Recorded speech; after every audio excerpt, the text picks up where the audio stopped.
Natty of Blue Point. By Lucy Maud Montgomery. Natty Miller strolled down to the wharf where Bliss Ford was tying up the Cockeye.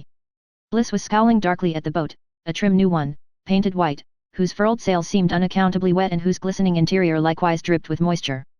A group of fishermen on the wharf were shaking their heads sagely as Natty drew near. "Might as well split her up for kindlings, Bliss," said Jake McLaren. "You'll never get men to sail in her." It passed the first time, seeing as only young Johnson was skipper, but when a boat turns turtle with Captain Frank in command, there's something serious wrong with her. "What's up?" asked Natty.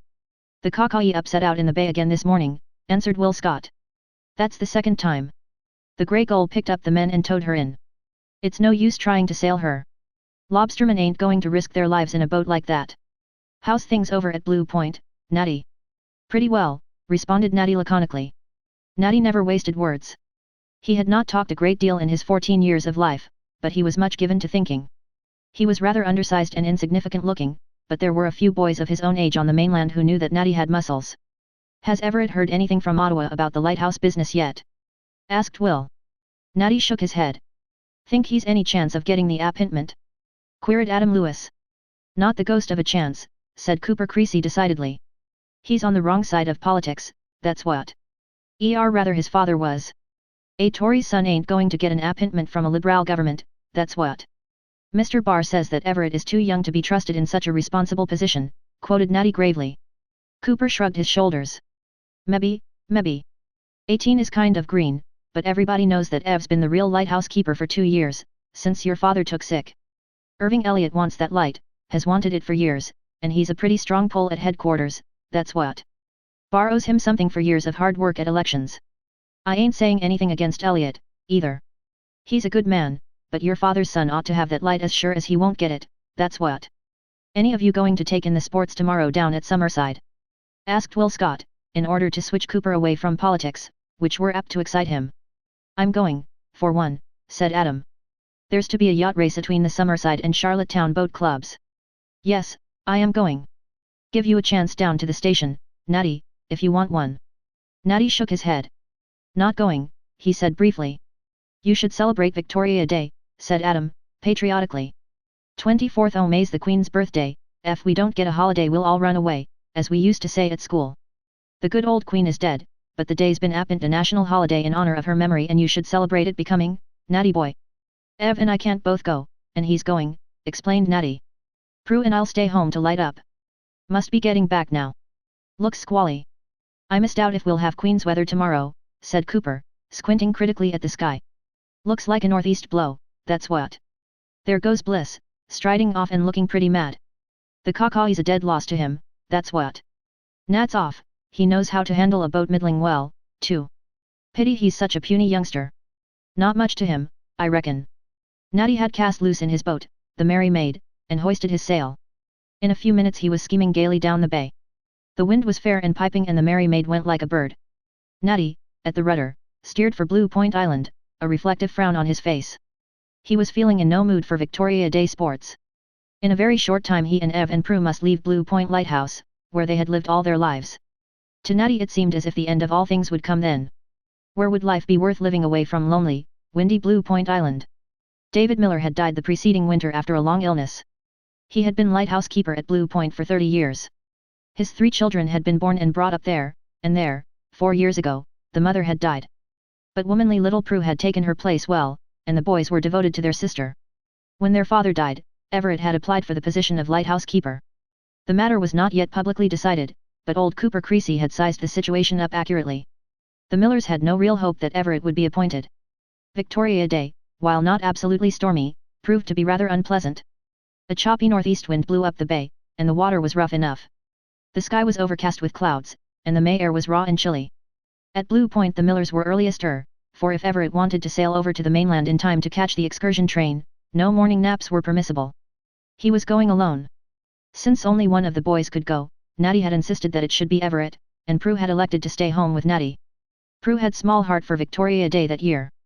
She did not feel even a thrill of enthusiasm when Natty hoisted a flag and wreathed the Queen's picture with creeping spruce. Prue felt as badly about leaving Blue Point Island as the boys did. The day passed slowly. In the afternoon the wind fell away to a dead calm, but there was still a heavy swell on, and shortly before sunset a fog came creeping up from the east and spread over the bay and islands, so thick and white that Prue and Natty could not even see Little Bear Island on the right. "I'm glad Everett isn't coming back tonight," said Prue. "He could never find his way across the harbor in that fog." "Isn't it thick, though?" said Natty. "The light won't show far tonight." At sunset they lighted the great lamps and then settled down to an evening of reading. But it was not long before Natty looked up from his book to say, "Hello, Prue, what was that?" "Thought I heard a noise." "So did I," said Prue. "I sounded like someone calling." They hurried to the door, which looked out on the harbor. The night, owing to the fog, was dark with a darkness that seemed almost tangible. From somewhere out of that darkness came a muffled shouting, like that of a person in distress. "Prue, there's somebody in trouble out there!" exclaimed Natty. "Oh, it's surely never Ev!" cried Prue. Natty shook his head. "Don't think so. Ev had no intention of coming back tonight. Get that lantern, Prue. I must go and see what and who it is." "Oh, Natty, you mustn't," cried Prue in distress. "There's a heavy swell on yet, and the fog, oh, if you get lost." "I'll not get lost, and I must go, Prue. Maybe somebody is drowning out there." "It's not Ev, of course, but suppose it were." "That's a good girl." Prue, with set face, had brought the lantern, resolutely choking back the words of fear and protest that rushed to her lips. They hurried down to the shore and Natty sprang into the little skiff he used for rowing. He hastily lashed the lantern in the stern, cast loose the painter, and lifted the oars. "I'll be back as soon as possible," he called to Prue. "Wait here for me." In a minute the shore was out of sight, and Natty found himself alone in the black fog, with no guide but the cries for help, which already were becoming fainter. They seemed to come from the direction of Little Bear, and thither Natty rowed. It was a tough pull, and the water was rough enough for the little dory. But Natty had been at home with the oars from babyhood, and his long training and tough sinews stood him in good stead now. Steadily and intrepidly he rowed along. The water grew rougher as he passed out from the shelter of Blue Point into the channel between the latter and Little Bear. The cries were becoming very faint. What if he should be too late? He bent to the oars with all his energy. Presently, by the smoother water, he knew he must be in the lee of Little Bear. The cries sounded nearer. He must already have rowed nearly a mile. The next minute he shot around a small headland and right before him, dimly visible in the faint light cast by the lantern through the fog, was an upturned boat with two men clinging to it, one on each side, evidently almost exhausted. Natty rowed cautiously up to the one nearest him, knowing that he must be wary lest the grip of the drowning man overturn his own light skiff. "Let go when I say," he shouted, "and don't grab anything, do you hear? Don't grab. Now, let go." The next minute the man lay in the dory, dragged over the stern by Natty's grip on his collar. "Lie still," ordered Natty, clutching the oars. To row around the overturned boat, amid the swirl of water about her, was a task that taxed Natty's skill and strength to the utmost. The other man was dragged in over the bow, and with a gasp of relief Natty pulled away from the sinking boat. Once clear of her he could not row for a few minutes, he was shaking from head to foot with the reaction from tremendous effort and strain. "This'll never do," he muttered. "I'm not going to be a baby now. But will I ever be able to row back?" Presently, however, he was able to grip his oars again and pull for the lighthouse, whose beacon loomed dimly through the fog like a great blur of whiter mist.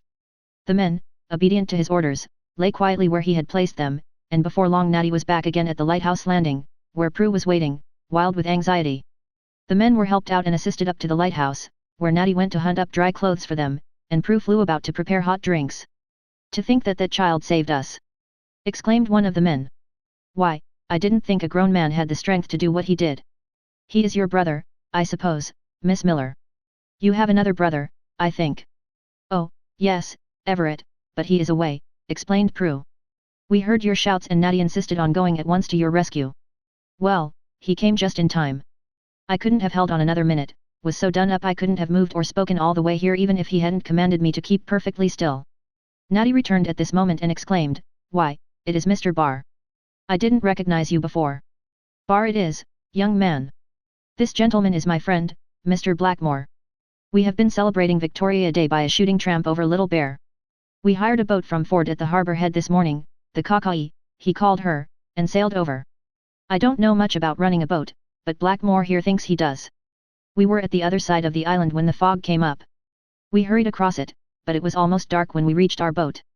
We sailed around the point and then the boat just simply upset, don't know why." "But I know why," interrupted Natty indignantly. "That Kakai does nothing but upset. She has turned turtle twice out in the harbour in fine weather. Ford was a rascal to let her to you. He might have known what would happen." "Why, Why, it was almost murder to let you go. I thought there must be something queer about her, declared Mr. Blackmore. I do know how to handle a boat despite my friend's jibe, and there was no reason why she should have upset like that. That Ford ought to be horsewhipped. Thanks to Prue's stinging hot decoctions of black currant drink, the two gentlemen were no worse for their drenching and exposure, and the next morning Natty took them to the mainland in the Merry Maid. When he parted with them, Mr. Barr shook his hand heartily and said, "Thank you, my boy. You're a plucky youngster and a skillful one, too. Tell your brother that if I can get the Blue Point Lighthouse berth for him I will, and as for yourself, you will always find a friend in me, and if I can ever do anything for you I will." 2 weeks later Everett received an official document formally appointing him keeper of Blue Point Island Light. Natty carried the news to the mainland, where it was joyfully received among the fishermen. "Only right and fair," said Cooper Creasy. "Blue Point without a miller to light up wouldn't seem the thing at all, that's what. And it's nothing but Ev's do." "Guess Natty had more to do with it than Ev," said Adam, perpetrating a very poor pun and being immensely applauded therefore. It keyed Will Scott up to rival Adam. "You said that Irving had a pull and the Millers hadn't," he said jocularly. "But it looks as if 'twas Natty's pull did the business after all, his pull over to Bear Island and back." "It was about a miracle that a boy could do what he did on such a night," said Charles Macy. "Where's Ford?" asked Natty uncomfortably. He hated to have his exploit talked about. "Ford has cleared out," said Cooper, "gone down to Summerside to go into Tobe Meekens's factory there. Best thing he could do, that's what. Folks here hadn't no use for him after letting that death trap to them two men, even if they was liberals. The Cockeye druv ashore on Little Bear, and there she's going to remain, I guess. D'ye want a berth in my mackerel boat this summer, Natty?" "I do," said Natty, "but I thought you said you were full." "I guess I can make room for you," said Cooper. "A boy with such grit and muscle ain't to be allowed to go to seed on Blue Point, that's what." "Yes sir, we'll make room for you." And Natty's cup of happiness was full.